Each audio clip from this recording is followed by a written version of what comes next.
থেকে I office খারাপ খারাপ খারাপ কই কেসে অফিস যেতাম না অফিস দেবা এই টিয়াতে যাও বেতন পাইছো টিয়াতে যাও বেতন এখনো পাইছি না তো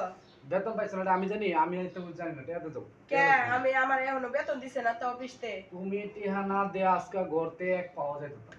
কেমন না লাগে আমার বেতন না লাগতো না বেতন না দিলে কি আমি কোন দিনে দেব আমি খবর পাইছি তুমি বেতন পাইছো কইছি না আমি এখনো বেতন পাইছি না আমি এত কিছু বুঝি না আমার টেহা লাগবো টেহা আমার অনেক টেহা দরকার টেহা লাগবো টিয়া লাগবো আমি জানি না তো কিছু আমি জায়গা আমি দিতাম না আমি এখন যাই আজ কিন্তু তুই তোর ভালো করে কইতাছি টেহা না দে তুই করতে পারবি না এই করতে পারলে টেহা না দে টেহা তাহলে কিন্তু যে বাইঙ্গালার মধ্যে সবকিছু কই দিলাম বাঙ্গালাতে আমার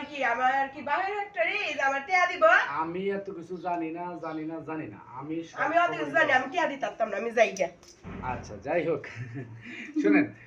সবাইকে বলি এদিকে সামনে আসো সকলকে বললে থাকেন যা দেখলেন এটা আসলে একটু অভিনয় আসলে আমাদের বোঝা উচিত যে গার্মেন্টস আসলে সহজে এত করে না যেমন 7 তারিখে কারো বেতন দেয় কারো বেতন দেয় না কিন্তু আমরা আসলে স্বামী যারা আছি তারা এগুলি বুঝি না কিংবা স্ত্রী চাকরি করে উভয় চাকরি করে হয়তো বা কিন্তু স্বামী স্ত্রী টাকাটা বেতনটা পাওয়ার আগেই চাপ শুরু হয়ে যায় এতে সাংসারিকভাবে অশান্তি হয় সকলের কাছেই আমি আন্তরিকভাবে ক্ষমা চাচ্ছি কেউই এই কাজগুলি করবেন না স্ত্রী যেহেতু চাকরি করে তাহলে উভয় দুজনেই মিলেমিশে চলতে হবে তুমি কি বলো কিছু বলো বলো